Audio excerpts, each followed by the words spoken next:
Bonjour à tous et bienvenue dans la Taverne du Gamer. Je suis Kira, accompagné cette semaine comme toujours de Sid. Bonjour Sid, comment vas-tu ? Bonjour à toutes et à tous, bonjour Kira, ça va très bien, merci. Il y a eu un événement cette semaine, j'ai terminé Final Fantasy VII Rebirth. Je l'ai même terminé, Kira, il y a pas moins de 2 heures. Je l'ai terminé cet après-midi. D'accord, donc ça veut dire que la chronique du fanboy va pas tarder à arriver ? Donc la chronique va pas tarder à arriver, elle va être accompagnée en plus de la chronique de Final Fantasy VII Remake que je ferai 2 semaines avant du coup. Donc là voilà, je suis un petit peu en deuil, j'ai perdu des amis que j'aimerais retrouver, mais voilà, une page se tourne et je pense faire Final Fantasy Crisis Core maintenant.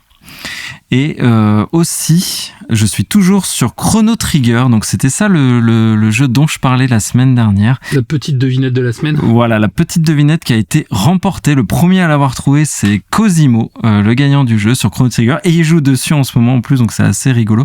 Il fait FF7 Rebirth et Chrono Trigger lui aussi comme moi, donc on a le même programme. Il y a Ichiban Pizza aussi qui l'a trouvé, mais un tout petit peu après. Donc voilà. Et toi, ta semaine ? Alors moi cette semaine, j'ai regardé la saison 1 de la série télé Halo, que j'ai beaucoup aimé. J'attends de finir la saison 2 et je ferai un hors-sujet dessus, je pense. Ah bah carrément, au contraire. J'ai commencé hier, donc on est vendredi, j'ai commencé hier la série télé Fallout, donc j'ai regardé les 2 premiers épisodes, que je trouve incroyables pour le moment, vraiment, pour l'instant, c'est ce qui s'est fait de mieux en adaptation de jeux vidéo, donc j'attends de voir pour la suite, voilà, tout à fait. J'ai fini mon test de la semaine, bien sûr. J'ai joué un petit peu à Rise of the Ronin aussi, également en parallèle. Dragon's Dogma 2, toujours. Et surtout, après Halo, j'avais envie de jouer à des jeux de SF, tu vois. Ouais. Donc je me suis dit, est-ce que je recommence Halo ? Donc ça m'embêtait un petit peu parce que les Halo, je les ai tous faits. Donc à part le dernier que j'ai pas encore fait et que j'ai prévu de faire en coop avec un ami prochainement. Bon courage. Et ouais, c'est clair. Et du coup, j'ai installé Destiny 2. Tu sais qu'on a eu gratos sur le PlayStation Store il y a quelques temps. J'ai joué beaucoup à Destiny. C'est ce que tu me disais. Alors moi, j'avais fait le premier un petit peu, donc je l'ai pas fait avec tous les DLC et tout, parce qu'à l'époque, ça coûtait une blinde et si on n'avançait pas assez vite, c'était relou. Mais là, comme il était gratos, je me suis dit, c'est l'occasion. Donc, je l'ai pas encore lancé. Je l'ai juste installé sur ma console et j'hésite. Est-ce que je m'y mets ? Est-ce que je m'y mets pas ? J'ai déjà un backlog suffisamment vénère pour commencer le jeu ou pas, je t'avoue. Donc voilà. Beau programme, en tout cas, t'as bien géré. En parlant de programme, on a prévu quoi cette semaine ? Alors, cette semaine, 2 actualités. Donc, on va parler de Fallout 4. Tu es dans le thème, justement. Et tu vas parler aussi de Dead Space. Pour ma part, je vais revenir sur 2 dramas qu'il y a eu sur les réseaux sociaux, donc on va débriefer un petit peu ça va être rigolo. Ensuite, la chronique de la semaine, c'est Alone in the Dark, donc sur PS5, Xbox et PC. Et enfin, le sujet hors sujet qui est sur une série animée sur Crunchyroll, qui n'est pas qu'une série animée, d'ailleurs on en parlera, c'est Solo Leveling. Donc la grosse sortie de ce début d'année, c'est un petit événement dans le monde de l'animation. D'accord, bah tu vois, je ne connais pas du tout, donc tu vas m'apprendre quelque chose. C'est parti pour l'épisode, on attaque. Allez.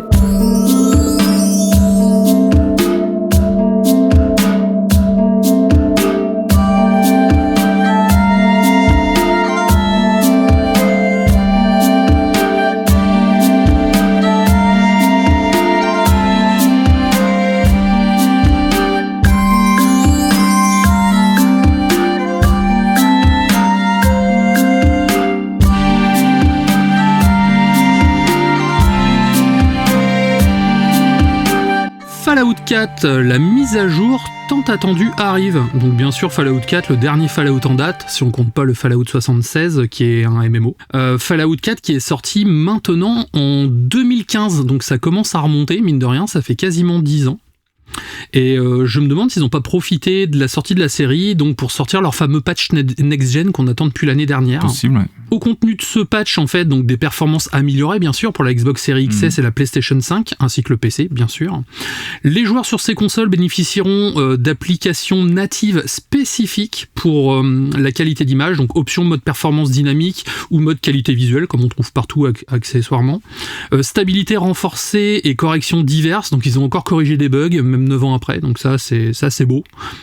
Mise à jour PlayStation 4 et Xbox One également, donc les joueurs sur ces plateformes recevront également une mise à jour gratuite, mais surtout pour améliorer la stabilité et les fameux correctifs en plus, ainsi que certaines quêtes en bonus, donc ce qui est plutôt cool. Ouais. Pour les joueurs PC, donc prise en charge des écrans larges et ultra larges, les correctifs pour le Creation Kit, tu sais le Creation Kit c'est ce qui permet de modder le jeu. Disponibilité sur l'Epic Game Store et surtout une certification pour le Steam Deck. Donc toi qui avais envie de jouer avec ta Steam Deck, c'est peut-être l'occasion pour t'y remettre. Il y aura également du contenu inédit et gratuit, donc la quête Écho du passé qui plonge dans l'univers de l'Enclave, cette organisation que tu aimes tant d'ailleurs. Ensuite, des nouveaux objets d'atelier, uniforme de colonel de l'Enclave, apparence d'armes et d'armure de l'Enclave toujours, fusil Tesla, armure assistée Hellfire, des incinérateurs lourds, etc. Il y aura également un pack d'Halloween pour les ateliers avec 38 décorations inédites pour célébrer ou effrayer toute l'année, c'est comme vous le souhaitez. Et pour finir, il y a une mise à jour DualSense qui permettra d'avoir le son qui sortira de sa manette et les retours haptiques, donc ce qui est quand même plutôt cool.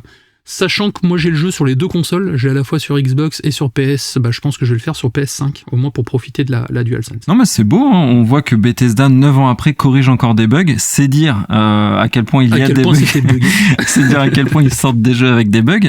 Non, plus sérieusement, bon, c'est vrai que c'est cool, après c'est gratuit, donc en effet ne boudons pas notre plaisir comme on dit souvent, mais je pense que les joueurs PC n'ont pas attendu ces mises à jour pour avoir une version ultime avec tous les modes qui existent. À mon avis, leur jeu ne ressemble pas du tout au jeu console. Et c'est ça qui est cool quand même avec le PC très souvent. Timing pour sortir cette mise à jour est très judicieux. C'est parfait. Ouais, avec cette hype Fallout. Et enfin, tous les deux, on est très fans. Moi, je me fais plaisir en ce moment avec les cartes Magic parce qu'il y a une édition Fallout aussi qui est sortie il n'y a pas longtemps. Donc j'achète les cartes à l'unité qui m'intéressent. Donc ouais, on est vraiment dedans et c'est un univers qui est très intéressant, très riche. Donc ça fait plaisir. Nous qui sommes tous les deux des grands fans, franchement c'est cool. Et moi j'ai hâte de commencer la série. Là, je l'attaque ce week-end, donc je te dirai ce que j'en pense. Du coup la série m'a donné envie de me remettre à Fallout, donc je vais me remettre sur Fallout 4 le 26 car je vais voir ce que donne le pack Next Gen, donc j'en parlerai. J'ai vu quelques screens, ça a l'air quand même assez joli, j'avoue. Mais j'ai surtout envie de refaire Fallout New Vegas qui est mon préféré comme tu le sais. Donc je pense que je vais m'y mettre dans les prochains jours en tout cas pour me faire une petite session dessus, surtout qu'il a été optimisé pour la série X, donc il est en 4K, 60 fps et HDR10. Donc ça c'est plutôt cool quoi. Ouais, c'est cool. New Vegas c'est très bien, c'est une belle suite du 2. Moi j'aime beaucoup, enfin mon épisode 3D préféré c'est le 3 tu sais sur Megaton que j'aime énormément, mais sinon mon épisode préféré c'est Fallout 2. Donc vous avez aussi les épisodes 2D qui sont très bien sur PC, le 1, le 2 et le Tactics. Vraiment c'est une saga qui est très riche à découvrir. Et enfin tous les deux on vous encourage vraiment à vous lancer dans Fallout, c'est quelque chose quoi. Vivement le prochain jeu en tout cas parce que 9 ans ça commence à faire. C'est clair. Bon, passons aux dramas qui ont occupé un petit peu les réseaux sociaux, parce que c'est ça qui est rigolo quand même parfois avec les réseaux sociaux, c'est de voir des gens s'écharper sur des sujets totalement bidons. Et là, on en a un, on en a même deux, j'en tiens deux, donc deux pour le prix d'un. Donc quand même, dans cette session, je ferai l'avocat du diable et aussi je défendrai, enfin vous verrez, je donnerai les deux points de vue et Kira, tu me diras ce que t'en penses. On va partir d'abord sur Dragon Ball Sparking Zero. Donc hype malheureuse entre guillemets autour de Dragon Ball avec le décès prématuré du grand maître Akira Toriyama. Mais tout de même, il y a un gros jeu qui arrive. Gros jeu, Kira, tu me confirmes, t'as la hype autant que moi sur ce Dragon Ball Sparking Zero.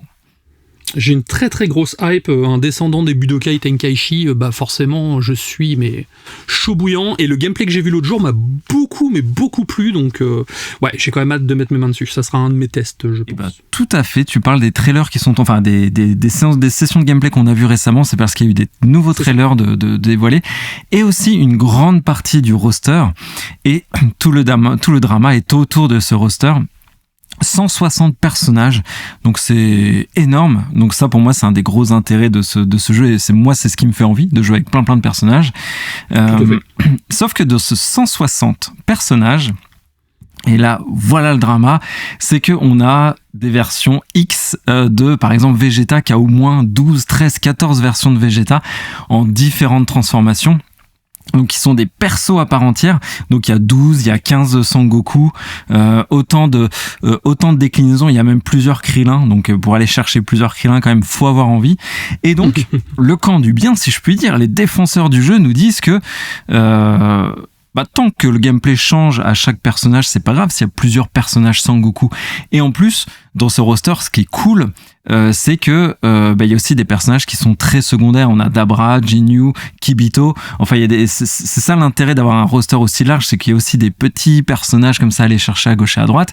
Mais ceux qui ont créé la polémique, c'est aussi, voilà, il y a des gens très mécontents de ça, qui mettent en avant le fait que c'est mensonger de dire qu'il y a 160 persos, sachant que Sangoku est un perso et c'est pas 12 personnages différents. Donc ça fait couler énormément d'encre sur ce sujet-là. Moi, franchement, vraiment, en vrai, je trouve que c'est quand même faire un peu les capricieux. On a 160 personnages qui est plusieurs déclinaisons du même. Enfin, je trouve qu'on est quand même gâté. Comment tu te situes, toi, vis-à-vis de cette histoire qui a fait couler beaucoup d'encre? Alors, comme on dit chez moi, je m'en bats.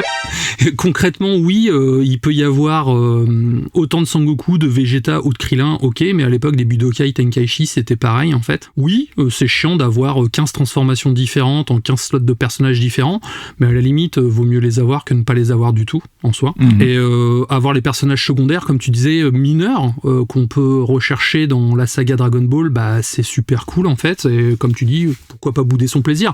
Là où ça m'embêterait, éventuellement, c'est si oui, comme on le dit, c'est que les gameplays soient similaires, mais c'est juste un skin avec une couleur de cheveux différent, ou une tenue déchirée, ou des trucs comme ça. Mais a priori, ça n'a pas l'air d'être le cas. Oui. Donc moi, pourquoi pas? Enfin, je veux dire, si on me sort 10 Goku, mais que c'est 10 Goku, ont 10 façons de jouer différents, ok, pas de souci. Surtout qu'on peut se transformer en plein combat. On l'a vu dans les cinématiques, donc c'est pas on commence déjà transformé, c'est on va pouvoir se transformer en plein combat, ce qui est quand même super cool. Et encore une fois, si on n'avait qu'un seul Goku qui pouvait faire toutes ces transformations, mais t'imagines en combat comment ça serait relou de devoir se transformer en Super Saiyan, puis Super Saiyan 2, puis Super Saiyan 3, puis arrêter, puis se transformer en God, puis se transformer en Blue, et t'as pas fini quoi, en fait, en vrai. Enfin, c'est vraiment faire des caisses pour pas grand chose. Je pense qu'il y a pire pour s'offusquer en tout cas. Alors là, on va passer sur Hellblade 2. Et il y a matière à sujet aussi quand même. Là, je suis plus partagé. Donc Hellblade 2, la grosse exclue d'Xbox. Donc ça faisait longtemps, donc quand même c'est un petit événement dans la Xbox Fair, donc sortie qui doit être quand même enthousiasmante pour tout le monde. Enfin, même moi, si j'ai pas d'Xbox, j'ai hâte de voir ce jeu sortir et de voir les gens être contents, etc. Sauf que ils ont annoncé que ce jeu, malgré toute la puissance marketing derrière la console Xbox Series X, le jeu serait à 30 FPS. Donc là, c'est vrai qu'il y a un peu plus débat. Ça fait encore couler énormément d'encre, un peu trop pour moi, encore une fois, au vu de la légèreté du sujet. Pour certains, l'important, c'est plutôt la direction artistique, l'histoire, surtout qu'on est sur un jeu qui se veut plutôt être immersif, plutôt être avec des combats assez rares, normalement, plus basés sur l'expérience visuelle, etc. C'est ça, c'est plus un jeu viscéral, en fait. Et en plus, tout le monde n'a pas le regard aussi affûté ou aussi l'habitude pour voir les 60 FPS. Mais d'un autre côté, certains qui râlent, et encore une fois je les critique pas, c'est pas ça l'objet de l'actualité, mais montrent du doigt que certaines hautes exclusivités qui sortent sur d'autres consoles qui seront tout aussi jolies, tournent à 60 FPS dès le début avec une console qui est moins puissante. Et aussi quand même il y a des joueurs qui sont sensibles aux 60 FPS, donc moi j'y suis par exemple, j'avoue, jouer à un jeu 30 FPS c'est délicat pour moi. À chaque fois je mets les jeux en 60 FPS parce que je trouve que ça saccade et tout. Donc c'est pour ça que là-dessus, je suis un peu plus mitigé. Je pense que ça dépend des joueurs. Mais encore une fois, je trouve que ça ne vaut pas la peine de gâcher un événement, une sortie si importante pour, tu vois, des histoires d'images par seconde. Donc quand on dit FPS, c'est le nombre d'images par seconde. Donc voilà, comment tu te situes toi avec les FPS? Alors déjà pour commencer, moi je pense qu'ils auraient dû laisser le choix, en fait, comme beaucoup de jeux, choisir un mode performance ou un mode résolution. C'est vrai. Après, cette série de jeux, en fait, a pour vocation de se rapprocher le plus possible du cinéma. Donc, c'est-à-dire d'avoir une image et surtout des plans qui font très cinématographiques. Sachant que le cinéma est en 24 FPS, ça me paraît logique, en fait, 24 images secondes, ça me paraît logique d'être capé à 30 FPS pour se rapprocher au plus possible de cet effet, en fait, pour donner ce côté vraiment cinématographique. En soi, après, moi, ça ne me dérange pas, dans le sens où je préfère un bon 30 FPS constant qu'un 60 FPS qui tousse, on va dire. Et j'avoue que pour certains jeux, j'ai préféré les jouer en 30 que 60, comme le dernier Spider-Man, car en 60 FPS, ça me donnait un peu la gerbe, en fait, le fait de partir dans tous les sens au niveau des buildings. Donc voilà. Après, je comprends, il y a beaucoup de gens qui sont comme toi, qui sont très sensibles aux 60 FPS. Un peu plus, c'est vrai. Et de plus en plus, mais après, ça dépend surtout du jeu, en fait. C'est sûr que si tu te retrouves face à un Bayonetta, le 60 FPS me paraît de mise, parce que t'as besoin de réflexe, ça va très très vite, et c'est quand même quelque chose de... c'est frénétique, et puis c'est primordial à la sensation de jeu, ce que je peux comprendre. Comme Stellar Blade, par exemple, en 60 FPS, ça me paraît normal. Oui, bien sûr. En tout cas, j'ai vu l'excuse un peu bidon pour le coup des développeurs, je trouve, de dire que c'était pour s'approcher du cinéma. Je pense que c'est deux médiums différents, il faut quand même savoir s'en extraire. Mais pour moi, t'as eu la bonne posture, je pense, c'est ça, c'est laisser le choix en fait. Et aussi, il n'y a pas que 30 et 60 FPS dans la vie. On peut très bien faire un jeu qui tourne à 40 sur la Steam Deck, c'est ce qu'elle fait. Souvent, elle prend le parti de caper plutôt à 40, et c'est un très bon compromis. Donc voilà, il y a des solutions qui existent, mais en tout cas, voilà, pas matière à mon sens à s'écharper sur les réseaux, comme tu dis, on est une seule et même famille de passionnés. Dead Space 2 Remake. Ou pas. Donc de nouvelles plutôt décevantes pour les fans de la série Dead Space, car il semble que le voyage dans l'espace effrayant ne continuera pas comme prévu. Donc après le lancement du remake du premier Dead Space, qui a reçu beaucoup de critiques élogieuses, sauf moi, pour sa fidélité et ses améliorations graphiques, beaucoup espéraient voir la suite bientôt. Cependant, selon des sources récentes, le développement du remake de Dead Space 2 a été annulé. Donc Jeff Grubb, un journaliste bien connu, a rapporté que le projet avait été mis de côté en raison des ventes décevantes du premier jeu. En effet, le premier Dead Space n'a pas atteint les objectifs de vente espérés qui étaient de 6 millions, car ils ont vendu seulement 2 millions de copies. Soit le même score que The Callisto Protocol. Donc c'est marrant, les deux jeux qui sortent à peu près en même temps, les deux jeux ont été un bid, ils sont vendus chacun à 2 millions d'exemplaires, n'est pas Resident Evil qui veut en tout cas. Pour Electronic Arts, donc c'est suffisant pour justifier l'abandon de ce projet, en tout cas. Donc le développement du remake de Dead Space 2 était en phase de conception, mais il a été arrêté avant même de recevoir le feu vert d'Electronic Arts. Une partie de l'équipe de Motive Studio a été redéployée sur d'autres projets, notamment le jeu Iron Man et le prochain Battlefield. Donc c'est un gros coup dur pour les fans de Survival Horror également. Je sais que toi c'est pas ta cam les Dead Space, mais qu'est-ce que tu penses de ce genre d'annulation comme ça quand tu relances une franchise en tout cas? C'est un échec cuisant, c'est sûr, pour les équipes. Ça doit toujours être quand même, moi je suis embêté pour eux. Franchement, moi, comme tu l'as dit, ça changera pas mon année vidéoludique ni la suivante, parce que je n'y aurais de toute façon pas joué. Mais par contre, vous avez l'épisode 16 de la Taverne du Gamer, où Kira, tu en parles du remake du premier. Et je faisais la chronique de Senseiya, la bande dessinée d'ailleurs, excellente. Donc voilà ce que ça m'inspire. Allez écouter notre épisode 16. Bon, ça pique peut-être un petit peu, mais bon, au moins, vous avez la chronique du remake, quand même, c'est pas mal. J'avais moins de skill à l'époque, et c'est vrai que si tu te souviens, j'avais testé les deux jeux en parallèle. J'avais fait à la fois le remake d'un côté et l'ancien jeu, et je vais vous spoiler ma conclusion, c'était jouer à l'ancien jeu plutôt qu'au remake en fait. Donc voilà, si vous voulez écouter et que vous avez des bonnes oreilles, allez-y. Ainsi se termine la partie news.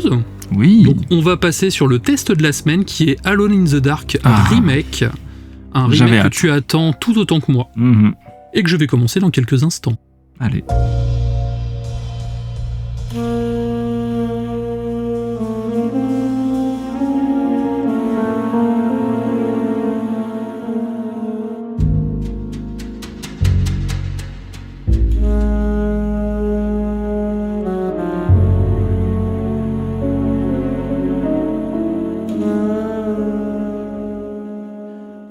The Dark est une tentative audacieuse de raviver la flamme d'un classique du jeu vidéo.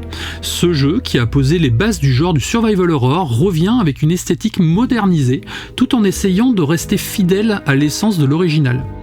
Donc développé par Pisces Interactive et publié par THQ Nordic, il est sorti en mars 2024 sur Xbox Series XS, PlayStation 5 et PC.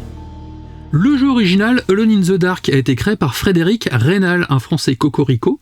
Il a été développé par Infogrames à l'époque et il est sorti sur DOS en 1992. Donc ça nous rajeunit pas. Aïe, ouais. L'auteur, donc je vais l'appeler l'auteur, a également partagé son enthousiasme pour le travail réalisé sur ce remake du jeu où il officie en tant que consultant, donc ce qui lui a permis d'adouber cette nouvelle mouture. D'accord. Le développement du jeu a commencé en 2019, qui était donc c'est Pisces Interactive, qui était surtout connu pour avoir créé Magicka 2, que je ne connais pas, j'avoue. Très bien. L'équipe s'est inspirée et tu t'en doutes, du succès de Resident Evil 2 et 3 Remake. Donc le jeu a été écrit par Michael Heidberg, qui avait auparavant travaillé chez Frictional Games sur le jeu Soma, un très bon jeu dont j'ai parlé déjà dans un épisode, et le fameux Amnesia The Dark Descent, et je crois que c'est toi qui m'avais parlé de ce jeu-là, de mémoire. Je l'adore aussi, ce jeu, très très bon. La ligne directrice de l'histoire du jeu original s'inspirait beaucoup de Lovecraft, déjà présente donc dans le jeu de 1992. Il est magnifié dans ce remake. L'atmosphère de terreur cosmique et l'implication des créatures indicibles renforcent le lien avec l'œuvre du maître. Dans le jeu, nous suivons Emily Hartwood, donc qui est jouée par Jodie Comer, donc qui est une actrice a priori assez connue. Moi, je t'avoue que j'ai regardé sa filmographie, à part Star Wars 9, donc j'essaye d'oublier l'existence vraiment. Je n'ai vu aucune autre de ses prestations en tout cas. Et on suit le détective privé Edward Carnby, joué par David Harbour, donc le fameux shérif de Stranger Things et le capitaine russe qu'on a dans le film Black Widow d'ailleurs. Alors qu'ils se rendent à Deserto, au Deserto Manoir, donc un vieux manoir qui a été transformé en foyer pour personnes mentalement fatiguées, donc des fous concrètement, pour enquêter sur la disparition de Jeremy Hartwood, l'oncle d'Emily. Déjà, ce qu'on peut voir quand on lance le jeu, c'est le respect vraiment du jeu original. C'est palpable, ils ont repris l'ambiance oppressante et son récit si captivant. Les développeurs ont réussi à conserver l'atmosphère unique qui a fait la renommée du titre à l'époque, tout en y apportant des améliorations de gameplay, bien sûr, graphiques et techniques également. La bande-son du remake mérite une attention toute particulière. Elle réussit à capturer l'esprit du jeu original tout en y ajoutant une profondeur et une qualité sonore qui enrichissent l'expérience, surtout avec une ambiance jazzy assez particulière comme le vieux jazz du début des années 1900. Moi, là, vous allez voir le morceau que je vous ai choisi, c'est vraiment un coup de cœur pour moi de ce côté-là. Donc bien sûr, comme dans la plupart des jeux, les compositions musicales accompagnent parfaitement les moments de tension et ça contribue à l'immersion du joueur, car que serait un bon jeu sans une bonne musique ? Oh que oui. À côté de ça, ce qui m'a beaucoup plu dans le jeu, c'est les énigmes. Donc ces énigmes ont un aspect central au cours de l'aventure et ça ne déçoit pas. J'ai ressenti une vibe Resident Evil premier du nom. Quand tu explores le manoir Spencer et que tu dois trouver telle note de musique et tout, on va se retrouver avec des énigmes du même style. Donc elles ont été repensées, bien sûr, pour offrir un défi à la fois moderne et respectueux des mécaniques originales, mais surtout pour s'adapter au nouveau gameplay et aux demandes des joueurs actuels, car c'est vrai que le vieux Alone in the Dark a quand même pris un sacré coup de vieux au niveau de son gameplay, en tout cas. Je vais te donner un exemple d'énigme. Dans le manoir, on va trouver par exemple une bibliothèque remplie de livres anciens. Sur la table à côté, il y a une note qui dit « Pour ouvrir la porte secrète, vous devez trouver le livre qui n'a jamais été écrit ». Et en examinant les titres des livres, on voit plusieurs titres qui existent réellement dans la vraie vie, en fait. Sauf un, donc ça nous oblige à rechercher. Donc l'énigme, bien sûr, est de comprendre quel livre n'existe pas.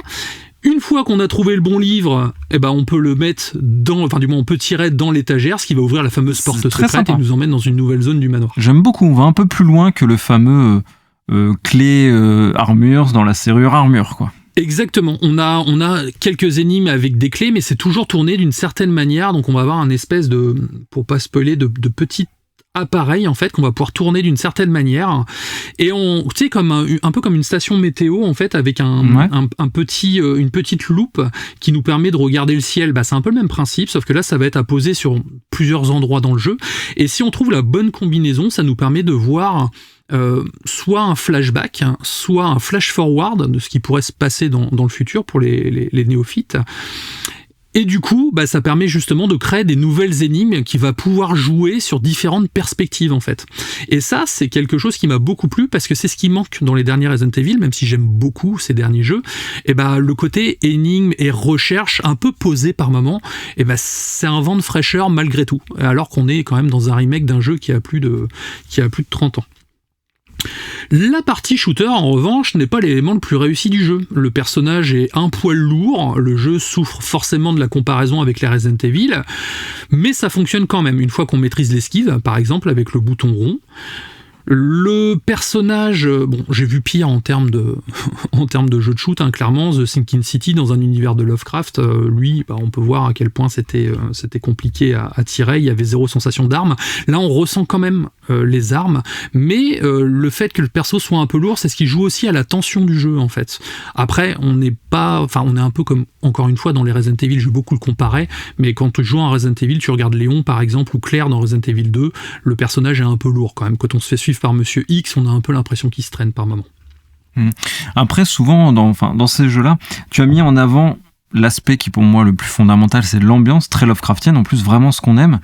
Mais moi, je rêve d'un survival horror où il n'y a pas de combat, en fait. Et je pense que Alone in the Dark aurait été, cette mouture, en tout cas, aurait été le jeu parfait pour les mettre vraiment en tout dernier plan, un peu comme Amnesia Dark Descent que tu as cité, où il n'y a pas de combat, faut savoir c'est plutôt l'art de se cacher, et c'est pas trop regarder son ennemi d'ailleurs pour prendre soin de sa santé mentale. Enfin, ça, c'est des éléments très Lovecraftiens, je pense, qui ont leur place dans Alone in the Dark, mais très certainement pour des raisons marketing éditoriales, il fallait des combats, et je trouve que c'est toujours dommage, à mon sens. Après, mis à part un boss où tu vas être obligé de l'affronter et certains moments où tu es obligé de te battre, on va dire, le jeu te permet d'esquiver donc les ennemis, de te cacher en furtivité en appuyant sur ton stick gauche, ce qui te permet d'avancer doucement, rester caché dans l'ombre et pouvoir éviter les ennemis. Par exemple, quand j'ai fait le jeu avec David Harbour, donc étant donné que c'est un détective privé, ancien militaire, j'ai pris toutes les armes à disposition et j'ai canardé dès que je pouvais. Et quand je jouais avec Emily Hartwood, elle, au final, j'ai pu jouer en furtivité, donc je me suis davantage caché, j'ai utilisé des éléments du décor comme des pierres qu'on peut trouver, qu'on peut lancer sur les ennemis, ou des fois on va retrouver des bouteilles donc qu'on peut leur lancer, si on tire à côté ça permet de leur mettre le feu par exemple, et j'ai essayé de jouer au maximum comme ça pour donner un côté roleplay à mon personnage en fait.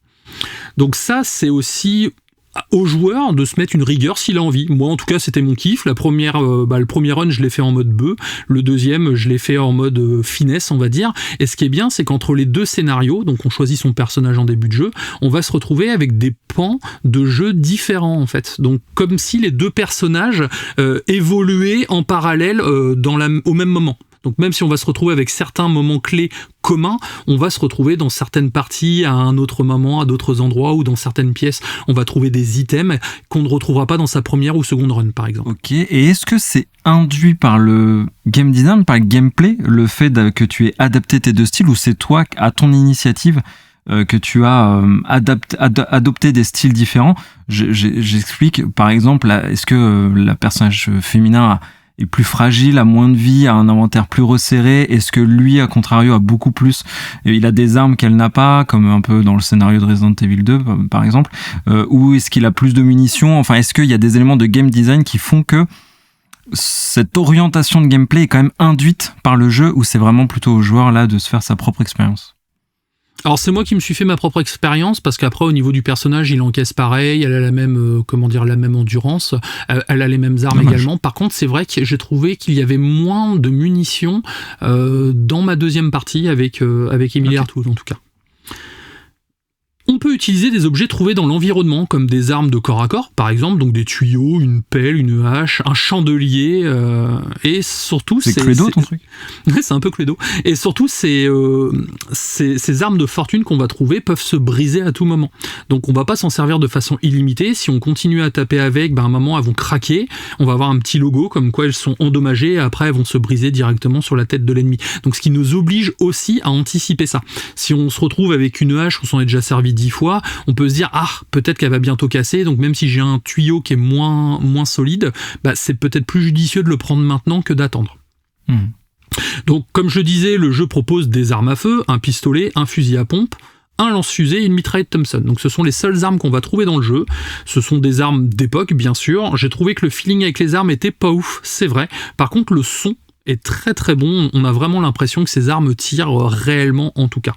Encore une fois, c'est pas la feature la plus réussie du jeu, mais c'est pas rédhibitoire non plus pour autant. Ok. Pad en main, ça donne quoi? Donc, ça donne que avec les 4 flèches directionnelles, on peut switcher d'une arme à l'autre. Par exemple, j'avais ma Thompson sur la flèche de gauche, sur la flèche de droite, j'avais mon pistolet, sur la flèche du bas, j'avais le fusil à pompe. Donc, ça permet directement de changer. Et sur la flèche du haut, je peux prendre mes flasques d'alcool, je pense, ce qui permet de se soigner en fait. Donc, en gros, ton personnage il picole pour se soigner. Donc, c'était la mode à l'époque. À côté de ça, la touche R1 va servir à donner des coups au corps à corps, et la touche R2 va servir à tirer, donc comme dans tous les jeux traditionnels, et la touche L2 permet de zoomer, enfin du moins de viser.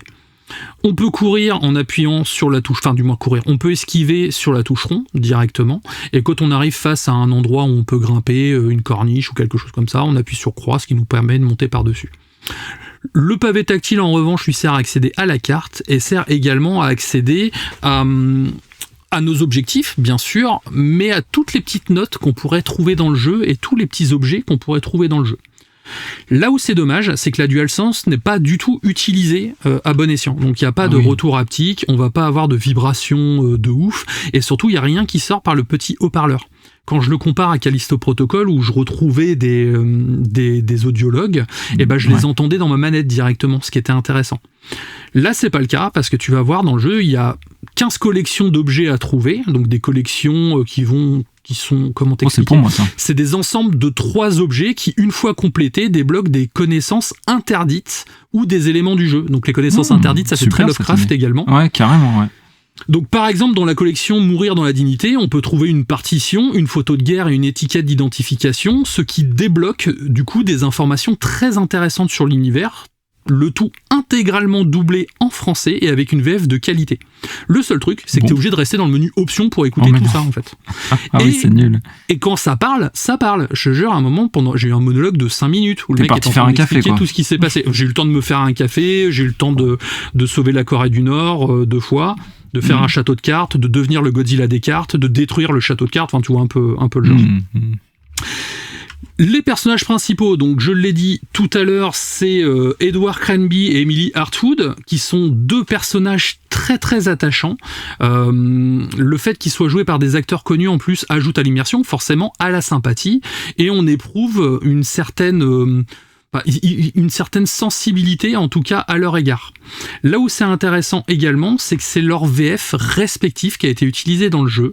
Donc c'est une VF de qualité, car le jeu, comme je le disais tout à l'heure, est intégralement traduit en français. Vous pouvez bien sûr le jouer en VO si vous le souhaitez, mais c'est vraiment un gros plus, car encore une fois, on est sur un jeu AA. On est encore une fois sur un jeu à petit budget. Comme tu le disais très bien la semaine dernière, la localisation, ça coûte cher.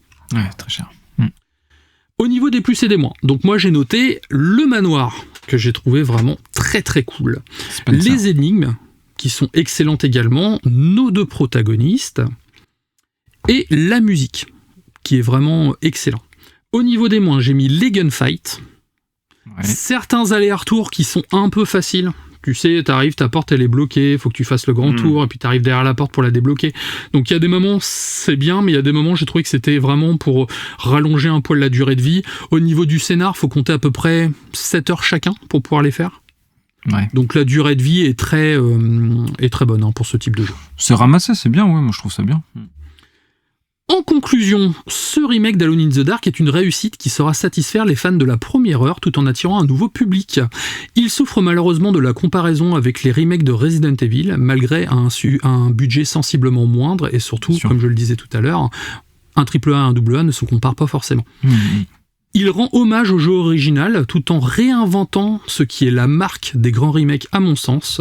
Si vous affectionnez cette ambiance type Louisiane début du siècle dernier et surtout les œuvres de Lovecraft, ce jeu est fait pour vous.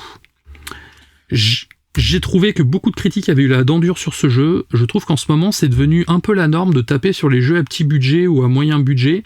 Moi au contraire c'était une bonne surprise. C'est un jeu qui coûte 50 € sur toutes les consoles. Je l'ai même payé 40 € dans ma grande surface pas loin de chez moi, et vraiment le jeu vaut le coup. Donc si vous avez l'occasion d'y jouer ou si ça vous tente et que vous aimez les survival horror, foncez, ce Alone in the Dark est fait pour vous.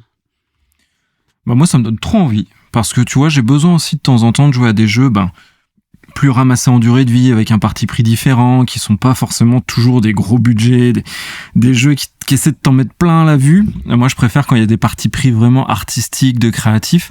Et là, j'étais baigné dans l'ambiance Lovecraft. Ça me faisait penser à nos soirées jeux de rôle sur l'appel de Cthulhu.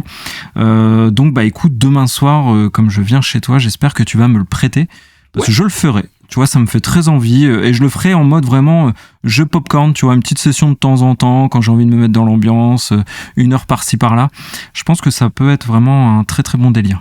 Je pense que ça va te plaire, et en plus, là, j'en ai pas parlé dans le test, mais le jeu ose certaines choses que les Resident Evil n'ont pas osé. Par exemple, tu verras, ça dure pas longtemps, mais dans le jeu, à un moment, ils ont repris les caméras d'époque, avec le gameplay amélioré, certes, mais à l'ancienne, sympa, un peu comme de la 3D isométrique, et du coup, on se retrouve dans des pièces marquantes qu'on revit de la même manière. Et c'est tout bête, mais ce petit passage-là, moi, ça m'a mis les poils, je l'ai même publié sur Twitter. Et c'est un jeu qui a été fait par des passionnés, et ça se ressent, en tout cas. Ouais, c'est le genre de parti pris que les AA ou les jeux indés osent et qui font du bien. Et c'est ce que je recherche parfois. Tu vois, j'aime bien passer de gros jeux à des petits jeux, donc très cool. Et la question, Kira, est-ce qu'il sort sur Switch ? Comme tu t'oublies toujours la Switch. Non, c'est bon. Non, j'ai regardé en plus avant. Peut-être en cloud gaming en 10 FPS dans quelques temps, mais pour l'instant, non, c'est pas prévu. ça va être le running gag. C'était Alone in the Dark, disponible dans toutes les bonnes crèmeries. C'est à ton tour, ton sujet hors sujet, tu vas nous parler d'une série que je ne connais pas du tout, donc on t'écoute. Ouais, série coup de cœur en plus, Solo Leveling, que j'ai découvert cette année. En fait, je suis passé à côté de l'événement, parce qu'il faut savoir que Solo Leveling, avant d'être un animé diffusé sur Crunchyroll, c'est un roman web, donc une web novel sud-coréenne, donc dans les drames, dans la pure tradition du drama coréen en roman, mais diffusé du coup sur le web, qui a été ensuite adapté en manhwa. Est-ce que tu sais ce qu'est un manhwa, mon cher Kira ? J'espère que je le dis bien. Alors, pas du tout. Donc, un manhwa, en fait, c'est le même nom que pour le manga. Manga, c'est au Japon. Manhwa, c'est en Corée, plutôt. Corée du Nord, ils sont pas trop dans le délire. Et en Chine, on appelle ça le manhwa. Donc, j'espère que c'est un petit peu différent, mais mon accent mandarin, j'espère, aura fait la différence. Mais tout ça pour dire que c'est du webtoon, en fait. C'est d'abord un roman diffusé sur Internet. Ensuite, c'est une BD sur une application, tu sais, de webtoon, donc une bande dessinée sur le smartphone. Je précise parce que ça a un intérêt, on le verra après. Et aujourd'hui, du coup, c'est diffusé sur Crunchyroll en animé. C'est sorti cette année. Donc, saison 1, 12 épisodes. Mais en réalité, il y a 11 épisodes parce qu'il y a toujours la fraude de l'épisode résumé, tu sais, qu'on déteste tous. Donc, ils nous ont fait ça à l'épisode 6, je crois, en plus, très tôt dans la saison. Mais comme je dis, c'est un événement vraiment dans le monde de l'animation parce qu'il y a une énorme base fan. C'est vraiment une grosse communauté.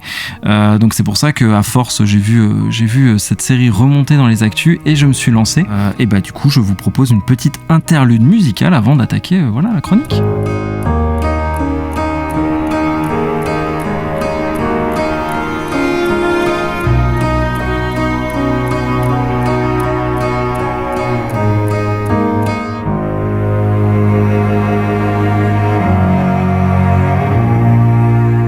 Alors l'histoire, je vais vous lire le synopsis quand même, voilà, je le lis, je m'embête pas aujourd'hui. Donc, lorsque d'étranges portails sont apparus aux 4 coins du monde, l'humanité a dû trouver une solution pour ne pas finir massacrée par les monstres qui en sortent. Dans le même temps, certaines personnes ont développé des capacités permettant de les chasser. Ces combattants intrépides n'hésitent pas à foncer au cœur des donjons pour combattre les créatures qu'ils abritent. Donc petite pause déjà dans le synopsis, je continuerai après, mais l'histoire se passe au Japon à notre époque. Le héros c'est un adolescent préadulte. Jusque-là c'est assez classique, des donjons qui pop, des chasseurs qui rentrent dedans pour tabasser. Mais tu vas voir Kira, il y a une subtilité dans le scénario. Donc le héros, Jin Woon-sung, un chasseur de rang E, considéré comme le plus faible de tous, se rend dans une équipe de donjons de rang D. Cependant, alors qu'il se retrouve piégé dans une salle de monstres qui ne sont pas du tout du niveau, Jinwo succombe. Donc le héros meurt tout de suite. Alors qu'il pensait être mort, donc il meurt pas finalement, il se réveille à l'hôpital avec d'étranges capacités. Il voit une interface visuelle que personne ne voit, mais qui lui permettrait de devenir plus fort. Donc cette deuxième partie du synopsis, tu vois, Kira instaure 2 choses. Donc tu l'auras très certainement remarqué, j'ai parlé de rang. Rang A, rang B. En fait, il y a une règle fondamentale un peu dans cet univers, c'est que les chasseurs Ils passent dans une machine et ça leur détermine leur rang, ça leur calcule leur puissance et ça leur détermine leur rang. Et ce rang est figé. Donc c'est-à-dire qu'un chasseur de rang E restera toute sa vie un mauvais chasseur. Par contre, un chasseur chasse en sachet sans son chien, non, j'ai pas réussi en plus, je voulais faire la blague. Chasser sans son chien. Ouais, j'ai voulu faire la blague, mais je l'ai foirée, donc je la laisserai certainement pas. Mais en tout cas, un chasseur de rang C ou S, non, le meilleur rang. Un chasseur de rang S, lui, c'est le taulier, c'est le dieu vivant, ben, il restera toujours. Donc tu vois, il y a cette règle immuable du rang que les chasseurs et les donjons ont. Donc un chasseur de rang D, faut mieux qu'il aille dans un donjon de rang D, parce que s'il va dans un donjon plus élevé, il risque de mourir. Sauf que là, notre héros, il développe une capacité que personne n'a dans cet univers, qui le permettrait visiblement de dépasser son rang. Donc tu vois, ça fracture déjà la règle un petit peu immuable de cet univers, et c'est plutôt cool. Et en plus, ce système qui le permet de se power-up un peu, qui le permet d'être plus fort, c'est une sorte d'interface, comme je dis, que personne ne voit, et c'est une sorte de hub. Tu sais, comme dans les jeux vidéo, tu as une petite interface que toi seul vois, et ça lui donne des indications. Le jeu lui dit, il te reste tant de temps pour terminer ta quête, il faut que tu tues tel boss et tout. Ça fait très jeu vidéo. Un peu comme dans Phantasy Star Online. Ah c'est une bonne, ouais, c'est tout à fait. C'est un peu dans ce délire-là, c'est un bon parallèle, et j'y viendrai. Mais en tout cas, c'est très ludique déjà à regarder, c'est sympa, et en plus, ça donne tout de suite un côté un peu mystérieux à cet univers. Et en plus, on aime bien dans les shonen ou dans les animés de ce style, tu sais, quand t'as des personnages de différents rangs, différents niveaux, ça permet de mesurer leur puissance. Et quand t'as un mec qui arrive, qui tabasse avec son rang S, tout de suite, il t'impressionne. Enfin, tu vois, il y a ce côté un peu grisant à regarder qui est vraiment très sympa. Moi, je vois. Et en plus, on n'est pas vraiment sur du manga japonais, on n'y est même pas du tout, on est sur un style sud-coréen qui leur appartient, donc on n'est pas sur la frontière du shonen, c'est un peu plus noir, c'est un peu plus mature quand même par moment, c'est assez sombre et tout, vraiment c'est un très savoureux mélange de ce que fait de mieux le shonen, tout en ayant cherché aussi des éléments qui sont propres à... Ouais, oui, un petit peu d'éléments de seinen, tout à fait. Par contre, c'est pas un isekai, donc il faut pas confondre. L'isekai, c'est... J'en avais déjà parlé. Une personne dans un autre monde. Ouais, comme le jeu qu'on adore chambrer, le pauvre Frostpoken. Oui. Donc c'est ça, c'est un personnage du monde plutôt moderne, le nôtre, qui arrive dans un autre monde. Donc là, il y a les licences Shangri-La, Sword Art Online, Overlord. Donc là, on est sur un concept très différent parce qu'il est bien, notre personnage fait partie de ce monde et voilà, il évolue dans celui-ci. Donc en termes d'animation, qu'est-ce que ça donne ? Parce que c'est un animé, il faut que l'animation soit au level quand même. Sinon, c'est important. C'est important, surtout de nos jours. Et en un mot, c'est somptueux. Et parfois, plus que des mots, il suffit de lire le CV. Donc c'est EA Pictures qui est derrière, donc une filiale d'Aniplex. Aniplex qui ont fait Full Metal Brotherhood, Bleach. Et ce studio en particulier... Red or Die, que j'aime beaucoup aussi. Oui, très très beau en plus, visuellement. EA Pictures, ils ont fait Seven Deadly Sins, Nier Automata, dont j'ai parlé aussi l'animé en début de la Taverne du Gamer, Sword Art Online, justement, Fairy Tail. Donc à un moment, voilà, moi j'arrête de parler. Quand ils ont un CV comme ça, les mecs... Ils ont un bon CV. Voilà, c'est des tauliers. Donc l'animation est fluide, les combats sont ultra dynamiques, les couleurs sont magnifiques, les jeux d'ombre aussi... Petite chose quand même, le chara design, il me paraissait très fade au début, très quelconque, même dans les monstres. Et en fait, au fur et à mesure, les épisodes prennent un parti pris graphique plus tranché, plus mature. On sent que la patte artistique de l'œuvre a évolué avec le temps et assez rapidement. Et le premier épisode n'est pas comme le 12e en termes de chara design. On sent que vraiment... Ça a évolué avec le temps et franchement ça devient ultra badass. On commence sur quelque chose d'assez fade pour finir sur du très très badass en termes de chara design et ça c'est plutôt cool. Ah oui, ça évolue vraiment en fonction de l'état d'avancée de l'histoire. En fait, je pense que l'histoire s'assombrit, donc du coup forcément le dessin également. Exactement, et toujours en lien avec notre personnage principal qui, pourquoi comment, arrive à progresser. Donc tu vois, j'en dis pas plus parce que ces 12 épisodes, c'est assez ramassé, il faut pas spoiler, mais t'as tout compris. Et pourquoi ça fonctionne aussi bien ? En fait, pour moi, c'est un des meilleurs animés que j'ai vu ces dernières années. Je le mets au niveau de Free Eren aussi, dont j'ai parlé dans la taverne, que j'adore, parce qu'en fait, il se démarque vraiment des ténors du genre, des ténons, des shonen, comme Demon Slayer, que moi je trouve finalement assez pathos sur la durée, alors que j'ai beaucoup aimé le début. Là, Solo Leveling, en fait, il y a 3 ingrédients. Le cadre de base, je te dis, le système de rang, tout de suite, qui donne un côté un peu grisant, un peu sympa à regarder.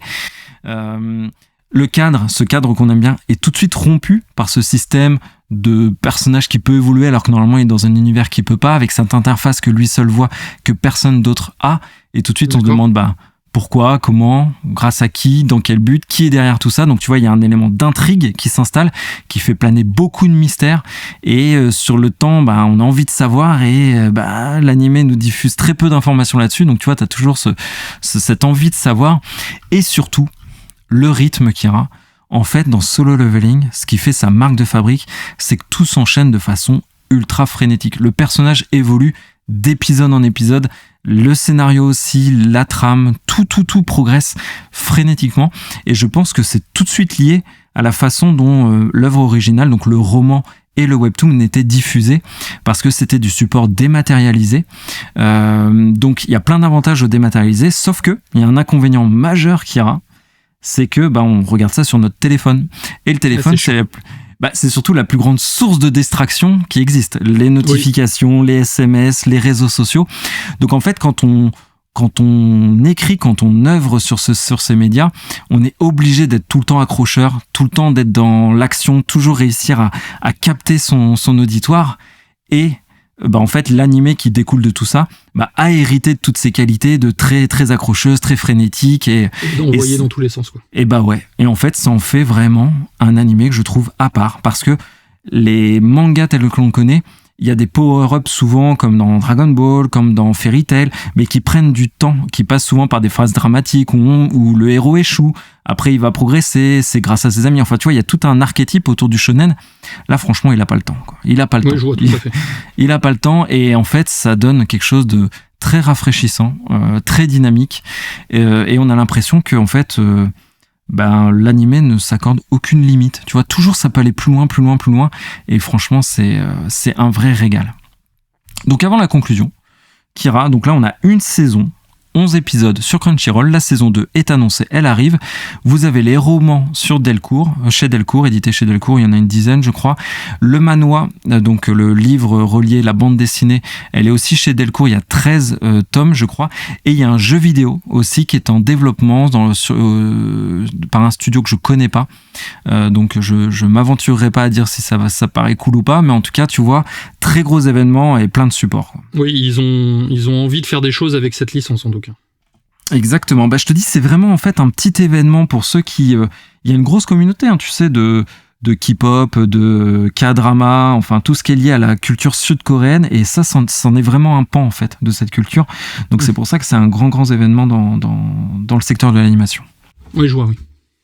Et donc en conclusion, Kira, rappelle-toi, tu m'as appelé pour qu'on fasse le podcast, j'avais pas écrit ma conclusion, donc il y a toujours pas de conclusion du coup à cette heure-ci, donc je la fais en impro. Alors qu'est-ce que je peux dire en conclusion? Franchement, lisez, regardez, faites comme vous voulez, consommez du Solo Leveling.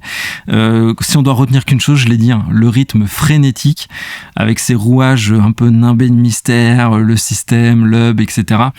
Enfin vraiment, ça nous tient en haleine du début à la fin. Donc si vous êtes fan d'animation, franchement, c'est du caviar.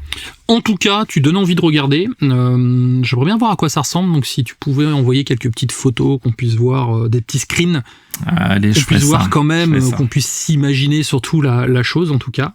Mais tu as dit c'est dispo sur Crunchyroll, c'est ça? Crunchyroll, tout à fait. En plus, je crois qu'il y a 3 mois en ce moment gratos pour les gens qui sont abonnés au Xbox Live, à moins que ce soit fini, je ne sais pas, mais renseignez-vous. C'est pas très cher en plus, Crunchyroll. Et il y a FreeRN, il y a plein de trucs cool, donc allez-y. C'est la fin de notre émission, c'est le moment de passer au comptoir des auditeurs. Est-ce que tu as des big up que tu souhaiterais passer? Mais oui, Kira, mais oui. On a toujours du monde dans notre taverne, et on a de plus en plus de monde dans notre taverne, et ça devient compliqué de répondre à tout le monde. Nous en voulez pas. Non, il y a Cosimo, que j'ai cité tout à l'heure, qui avait deviné Chrono Trigger. Il y a Ketgat, qui nous a fait un message sur le formulaire de notre site. Donc, le formulaire de notre site, c'est l'assurance de passer quand même dans le comptoir des auditeurs. Donc il aime par-dessus tout les sim racers, donc il aime beaucoup les simulations de conduite, et il nous écoute en conduisant virtuellement du coup, j'imagine. Mais on lui a donné envie, et ça c'est un des plus beaux compliments qu'on nous a fait, de jouer à d'autres choses. Donc il joue en ce moment à Diablo 4, donc c'est certainement pas moi qui lui ai donné envie de jouer à Diablo 4, je pense. Mais en tout cas Baldur's Gate 3, là oui, c'est un peu plus moi, j'avoue. En tout cas, il nous a fait un message adorable et voilà, quelqu'un d'une grande gentillesse. Il y avait aussi Alan sur Insta qui nous a découvert avec les épisodes de Starfield et Baldur's Gate, c'est ses épisodes préférés. Et il a acheté Baldur's Gate du coup. C'est un consommateur de podcast, il écoute Fin du Game comme podcast, donc voilà, il nous met au niveau de ses tauliers alors que franchement, eux, très gros podcast, très bon podcast d'ailleurs. Ouais, avec nos amis de Sœur d'édition. Et aussi Karl qui nous a écrit sur Messenger qui adore Telos. Donc Telos, en podcast aussi. Écoutez très, Telos. Cool, tout à fait. Moi, je voudrais faire un petit big up à Mesri Memko. Alors, je sais pas si ça se dit comme ça, donc il nous a envoyé Certainement pas. qui nous a envoyé un petit message très sympathique. En tout cas, pareil, il nous écoute depuis cet été. C'est une grosse découverte pour lui.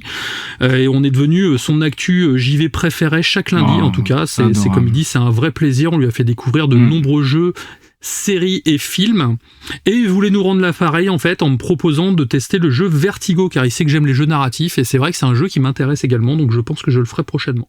Ah ouais, c'est toi. Je connais pas du tout ce jeu-là. C'est l'adaptation d'un vieux film d'Alfred Hitchcock sur Froide, donc adaptation moderne, on va dire. Bah oui, sachant que j'aime beaucoup le film et que le jeu me faisait déjà de l'œil, donc je pense que oui, je le ferai prochainement. J'attends une promo, parce que je peux le payer plein pot, mais je pense. Un auditeur qui te connaît bien. Exactement. Ainsi se termine notre émission, je te laisse le mot de la fin. Et comme mot de la fin, notre reconnaissance, encore une fois, pour tous vos messages de soutien. Éternelle. Je me doutais que tu allais la faire. Non, vraiment, ça nous touche énormément, ces messages, vous n'avez pas idée. Ce qui nous touche aussi, c'est les 5 étoiles sur les applications de podcast. Donc, le mec hyper terre à terre, après l'émotion, il fonce direct sur la partie business. C'est vrai que les 5 étoiles nous aident beaucoup. Ça nous aide en référencement, tout ça. Et le formulaire du site, n'hésitez pas, ou nos réseaux sociaux, enfin bref, il y a plein de façons de nous contacter et on prend toujours plaisir à partager avec vous. Ta chronique de la semaine prochaine, Kira, ton sujet hors sujet, Fallout peut-être alors du coup, ou Halo? Je sais pas, je pense. Alors Halo c'est le mieux parti pour l'instant parce que non, peut-être Fallout plutôt parce qu'il faut que j'enchaîne la saison 2 d'Halo et oui, ça va dépendre. Donc plutôt Fallout, je pense. Et moi ce sera une suggestion d'un auditeur parce que comme tu l'as dit pour Vertigo, vous pouvez nous proposer des jeux si ça nous chante, parce que si vous nous proposez Nintendogs, vous y jouerez tout seul. Mais moi, on m'a proposé Unpacking, jeu que j'avais déjà fait, que j'ai refait à 100% là sur ma Steam Deck. La semaine dernière, je l'ai terminé, donc je ferai une chronique avec plaisir parce que c'est un jeu où il y a plein de choses à dire. Donc voilà. Et sinon, merci beaucoup, merci de votre fidélité, merci à toi Kira d'animer avec moi cette émission qu'on prend toujours plein de plaisir et on se dit à la semaine prochaine. À la semaine prochaine, amusez-vous bien, jouez à des jeux vidéo, allez voir des films. Et surtout SOS Fantôme qui vient de sortir, a priori. Ciao. Élysée aussi. Ouais. Ciao.